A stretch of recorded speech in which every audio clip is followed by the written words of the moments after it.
6-7 ਸਾਲ ਤੋਂ ਉਹਦਾ ਕੰਮ ਕਰਦਾ ਸੀ, ਕਰਦਾ ਆਪਣਾ ਸੀ, ਲੇਕਿਨ ਉਹ ਇੱਕ ਵਰਦੀ ਦਾ ਹਜ਼ਾਰ ਕਰਕੇ ਉਹਦਾ ਵੀ ਕੰਮ ਕਰਦਾ, ਕੱਪੜੇ ਧੋ ਦਿੱਤੇ, ਕੱਪੜੇ ਲੈ ਵੀ ਧੋ ਦਿੱਤੇ, ਵਾਸ਼ਰੂਮ ਤੱਕ ਧੋਤੇ ਨੇ ਉਹਨੇ। ਅਦੀਲ ਦਾ ਫੋਨ ਜਦੋਂ ਬੁਲ ਚੁੱਕਿਆ ਤੇ ਅਦੀਲ ਵਾਸ਼ਰੂਮ ਦੀ ਸੀ, ਮੂੰਹ ਹੱਥੋਂ ਰਿਹਾ ਨਾ ਰਿਹਾ ਸੀ। ਉਸ ਤੋਂ ਬਾਅਦ ਜਦੋਂ ਬਾਹਰ ਆਇਆ ਉਹਨੇ ਫੋਨ ਖੋ ਕੇ ਆਪਣੇ ਅੱਬੂ ਕੋਲੋਂ ਆਪ ਗੱਲ ਕਰਨੇ, ਚਾਚਾ ਜੀ ਗਾਲਾਂ ਨਾ ਕੱਢੋ, ਮੇਰੇ ਵਾਲਦ ਸਾਹਿਬ ਨੇ ਤੂੰ ਕੰਮ ਉਹਨੇ ਕਿਹਾ, ਨੇ ਕਿਹਾ ਜੀ ਮੈਂ ਨਹੀਂ ਕੀਤਾ ਹਲੇ, ਬਸ ਇੰਨੀ ਗੱਲ ਹੋਈ।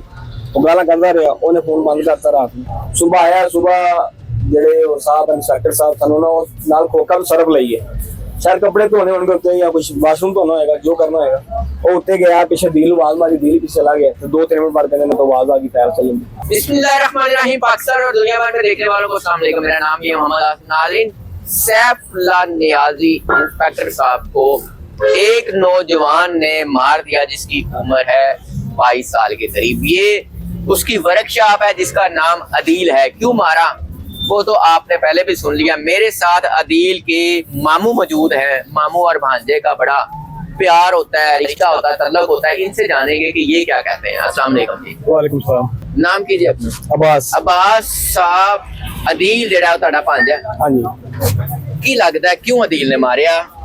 ਤੁਹਾਨੂੰ ਲੋਕਾਂ ਦੱਸ ਹੀ ਦਿੱਤਾ ਹੋਣਾ ਸ਼ਾਇਦ ਤਕਰੀਬਨ। ਤੁਸੀਂ ਚੁੱਕੇ ਘਰ ਦੇ ਬੰਦੇ ਹੋ, ਕੀ ਆਪਣੇ ਖਿਆਲਾਤ ਦਾ ਇਜ਼ਹਾਰ ਕਰਦੇ ਘਰ ਨਾਲੋਂ ਮਾਰਕੀਟ ਦਾ ਜ਼ਿਆਦਾ ਬਿਹਤਰ ਦੱਸਿਆ ਤੁਹਾਨੂੰ। ਠੀਕ ਹੈ, ਕਿਉਂਕਿ ਜਰਾ ਮਾਰਕੀਟ ਚ ਮਾਰਕੀਟ ਨੂੰ ਦੱਸਿਆ ਤੁਹਾਨੂੰ ਕਿ ਤਕਰੀਬਨ ਕੋਈ 6-7 ਸਾਲ ਤੋਂ ਉਹਦਾ ਕੰਮ ਕਰਦਾ ਸੀ, ਕਰਦਾ ਆਪਣਾ ਸੀ, ਲੇਕਿਨ ਉਹ ਇੱਕ ਵਰਦੀ ਦਾ ਹਜ਼ਾਰ ਕਰਕੇ ਉਹਦਾ ਵੀ ਕੰਮ ਕਰਦਾ, ਕੱਪੜੇ ਧੋ ਦਿੱਤੇ, ਕੱਪੜੇ ਲੈ ਵੀ ਧੋ ਦਿੱਤੇ, ਵਾਸ਼ਰੂਮ ਤੱਕ ਧੋਤੇ ਨੇ ਉਹਨੇ, ਵਾਸ਼ਰੂਮ ਤੱਕ ਧੋਤੇ ਨੇ। ਤਨਖਾਹ ਲੈਂਦਾ ਸੀ? ਨਹੀਂ, ਕੋਈ ਤਨਖਾਹ ਨਹੀਂ ਸੀ, ਕੋਈ ਤਨਖਾਹ ਸਿਰਫ ਇੱਥੋਂ ਲੈਂਦਾ ਸੀ ਜਿੱਥੇ ਕੰਮ ਕਰਦਾ ਸੀ। ਇੱਥੋਂ ਕਿੰਨੀ ਤਨਖਾਹ ਲੈਂਦਾ? ਇੱਥੋਂ 22-23 ਹਜ਼ਾਰ ਲੈਂਦਾ। ਤੇ ਕਿੰਨੇ ਘੰਟੇ ਕੰਮ ਕਰਦਾ? ਇੱਥੇ ਸਵੇਰ 9 ਵਜੇ ਆਉਂਦਾ ਸੀ, 7 ਵਜੇ ਛੁੱਟੀ, 8 ਵਜੇ ਕਰ ਲੈਂਦਾ ਸੀ, ਲੇਕਿਨ ਬਾਅਦ ਉਹਦਾ ਇੰਤਜ਼ਾਰ ਕਰਦਾ ਸੀ ਬੈਠ ਕੇ। वर्कशॉप मोस्टली 7-8 ਵਜੇ ਬੰਦ ਹੋ ਜਾਂਦਾ। ਹਾਂਜੀ, ਠੀਕ ਹੈ। ਉਸ ਤੋਂ ਬਾਅਦ ਕਹਿੰਦੇ ਨੇ 11 ਵਜੇ ਤੱਕ ਜਨਾਬ ਉੱਥੇ ਹੁੰਦਾ ਸੀ। ਹਾਂਜੀ, ਇੰਤਜ਼ਾਰ ਕਰਦਾ ਸੀ ਹੁੰਦਾ ਕਿ ਉਹ ਆਣਗੇ, ਸਾਹਿਬਾਂ ਦੀ ਗੱਡੀ ਜਾਂ ਕੋਈ ਉਹਨਾਂ ਨੂੰ ਚੀਜ਼ ਚਾਹੀਦੀ ਲਿਆ ਕੇ ਦੇ ਕੇ ਫਿਰ ਜਾਂਦਾ ਸੀ ਘਰ।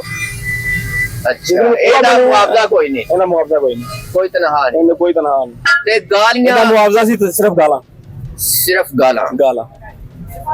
ਗਾਲਾਂ ਕਿੰਨੀਆਂ ਕੱਢਦਾ ਸੀ ਇੰਸਪੈਕਟਰ ਸਾਹਿਬ? ਗੰਦੀ ਤੋਂ ਗੰਦੀ ਗੱਲ, ਗਲੀਜ਼ ਤੋਂ ਗਲੀਜ਼ ਗੱਲ, ਮਾਂ ਦੀ, ਭੈਣ ਦੀ। ਤੁਸੀਂ ਮਾਮੂ ਪਹਿਲੇ ਵੀ ਕਦੀ ਆਉਂਦੇ ਸੀ? ਸਾਰੀ ਬਾਤ ਚੱਕਰ ਚੁੱਕਰ ਲੱਗਦਾ ਹੀ ਸਾਡਾ। ਤੁਹਾਡੇ ਸਾਹਮਣੇ ਕਦੀ ਐਸਾ ਇਤਫਾਕ ਹੋਇਆ? ਸਾਡੇ ਸਾਹਮਣੇ ਜੇ ਉਹ ਆਂਦਾ ਸੀ 11-12 ਵਜੇ, ਉਸ ਸਮੇਂ ਅਸੀਂ ਤੇ ਨਹੀਂ ਇੱਥੇ ਮੌਜੂਦ ਹੁੰਦੇ। रूटीन कोई ऐसा कदी होया है कि ਉਹ सैफुल्लाह नियाज़ी साहब भी मौजूद होवन ते अदील भी मौजूद होवे ते इन्हां दी गालम गलोच वाली कोई सिलसिला? हाँ, मेरा कजन नाल से काम करदा। अच्छा, ਉਹਨੇ ਸੁਣੀਆਂ ਨੇ, ਉਹਨੇ ਤੁਹਾਨੂੰ ਦੱਸੀਆਂ? ਉਹਨੇ ਸਾਨੂੰ ਦੱਸੀਆਂ। ਠੀਕ ਹੈ। ਉਹਨੇ ਬੜੀਆਂ ਗੰਦੀਆਂ ਗਾਲੀਆਂ ਕਰਦਾ, ਪਤਾ ਨਹੀਂ ਕਿਉਂ ਉਹਦਾ ਕੰਮ ਕਰਦਾ।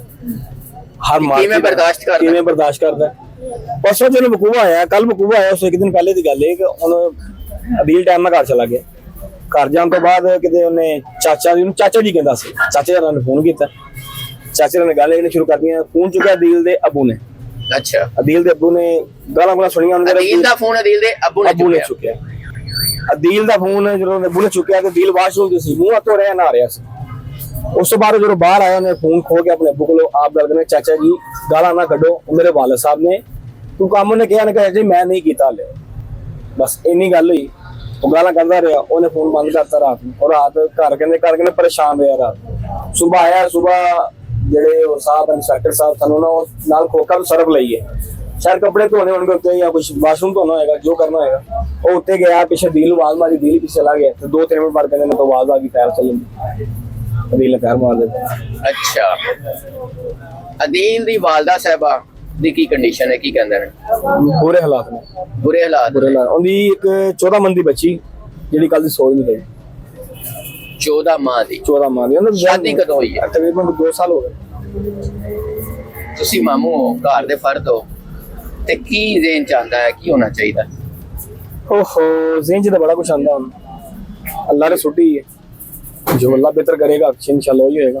ਤੁਹਾਨੂੰ ਕੀ ਲੱਗਦਾ ਅਦੀਲ ਨੇ ਜੋ ਕੀਤਾ ਠੀਕ ਕੀਤਾ? ਅਦੀਲ ਨੇ ਠੀਕ ਵੀ ਕੀਤਾ, ਨਹੀਂ ਵੀ ਠੀਕ ਕੀਤਾ। ਠੀਕ ਕੀਤਾ ਕਿ ਇਸ ਮਾਰਕੀਟ ਨੂੰ ਸੁਖੀ ਕਰ ਗਿਆ।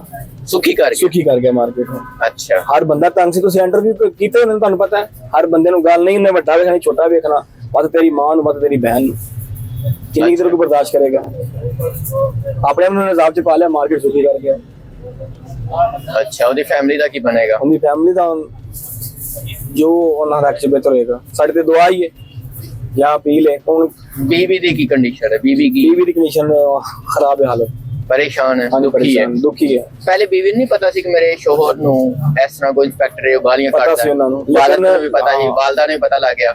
ਸ਼ੋਹਰ ਉਹਦੀ ਬੀਵੀ ਨੂੰ ਪਤਾ ਸੀ ਨਹੀਂ ਵਾਲਦਾ ਵਾਲਦਾ ਨੂੰ ਕਿਸੇ ਨਾਲ ਗੱਲ ਨਹੀਂ ਸੀ ਕਰਦਾ ਉਹ ਅੱਛਾ ਘਰ ਜਾ ਕੇ ਘਰ ਗੱਲ ਨਹੀਂ ਸੀ ਕਰਦਾ ਕਿਉਂਕਿ ਜਾਂਦੇ ਬਾਰੇ ਇੱਕ ਵਾਰੀ ਸੀ ਜਾਂਦੇ ਖਾਣਾ ਖਾਦਾ ਸੋ ਗਿਆ ਸੋ ਗਿਆ ਲੇਕਿਨ ਬੀਵੀ ਨੂੰ ਪਤਾ ਸੀ। ਬੀਵੀ ਨੂੰ ਹਲਕਾ ਬਣਾਇਆ ਕਿ ਚਾਚੂ ਬਣਾਇਆ ਚਾਚੂ ਬਣਿਆ ਚਾਚੂ ਬਹੁਤ ਗਾਲਾਂ ਕੱਢਦਾ। ਚਾਚੂ ਉਹ ਮਜ਼ਾਕ ਨਾ ਕਰਦਾ ਉਹ ਹੁਣ ਜਿਵੇਂ ਵੀ ਕੀ ਹੋਣਾ ਕਰਦਾ ਚਾਹੀਦਾ? ਦੇਖੋ ਹੁਣ ਤਾਂ ਸਾਡੀ ਤੇ ਹੀ ਅਪੀਲ ਹੈ ਜਾਂ ਰਿਕੁਐਸਟ ਹੈ ਜਾਂ ਮਾਫੀਨਾਮਾ ਹੋਰ ਅਸੀਂ ਕੀ ਕਰ ਸਕਦੇ ਹਾਂ। ਅਦੀਲ ਦਾ ਘਰ ਗੁਜ਼ਰ ਬਸਰ ਕੈਸਾ ਹੁੰਦਾ ਸੀ? ਘਰ ਪੈਸਾ ਪੂਸਾ ਠੀਕ ਸੀ, ਗੁਜ਼ਾਰਾ ਹੋ ਜਾਂਦਾ ਸੀ, ਕੀ ਮਾਮਲਾ ਸੀ? ਵਾਲਿਦ ਸਾਹਿਬ ਕੀ ਕਰਦੇ ਨੇ? ਉਹ ਮਜ਼ਦੂਰ ਨੇ ਵੀ ਟਰਾਲੀ ਬਣਾਉਂਦੇ ਨੇ ਕਿਸੇ ਟਰਾਲੀ ਚਲਾਉਂਦੇ ਨੇ, ਕਿਸੇ ਦੇ ਡਰਾਈਵਰ ਨੇ, ਡਰਾਈਵਰ ਨੇ ਤੇ बीवी है, बच्ची है, वालदा है, और कितने बहन भाई एक घर च जेह्ड़े? 3 ਭੈਣਾਂ ਨੇ 2 ਭਾਈ ਸਨ ਇਹ ਵੱਡਾ ਸੀ ਇਹ ਛੋਟਾ ਵੱਡਾ ਸੀ ਵੱਡਾ ਸਭ ਤੋਂ ਵੱਡਾ ਹੀ ਹੈ। ਤੇ ਭੈਣਾਂ ਛੋਟੀਆਂ ਭੈਣਾਂ ਛੋਟੀਆਂ ਭੈਣਾਂ ਦੀ ਵੀ ਜ਼ਿੰਮੇਵਾਰੀ ਸੀ। ਸਾਰਿਆਂ ਦੀ ਜ਼ਿੰਮੇਵਾਰੀ ਇਹਦੇ ਸਿਰ ਤੇ ਹੈ। ਮਤਲਬ ਘਰ ਦਾ ਸਾਰਾ ਕਮਾਉਣ ਵਾਲਾ ਹੀ ਸੀ। ਕਮਾਉਣ ਵਾਲਾ ਹੀ ਸੀ ਮੁੰਡਾ ਕੈਸਾ ਸੀ? ਕਦੀ ਤੁਹਾਡੇ ਨਾਲ ਕਿਹਾ ਮਾਮੇ ਨੇ ਤਲਖੀ ਕੀਤੀ ਹੋਵੇ? ਨਹੀਂ ਖੁਦਾ ਨੂੰ ਜਾਣਦੇ ਨਹੀਂ ਘਰ ਵੀ ਅੰਦਰ ਰਵਈਆ ਬਾਹਰ ਠੀਕ ਸੀ। ਬਹੁਤ ਰਵਈਆ ਅੱਛਾ ਸੀ ਮਾਰਕੀਟ ਦੇ ਲੋਕ ਜ਼ਿਆਦਾ ਨੇ ਮਾਰਕੀਟ ਸੀ ਤੁਹਾਨੂੰ ਪਤਾ ਲੱਗ ਗਿਆ ਹੋਣਾ। नाज़रीन, ये अदील के मामू उन्होंने आपको सारी कहानी घर की भी बता दी, बाहर की भी बता दी। अब क्या होता है वो तो आने वाला वक्त बताएगा। अभी अपनी राय का इजहार कीजिएगा, इजाजत दीजिए।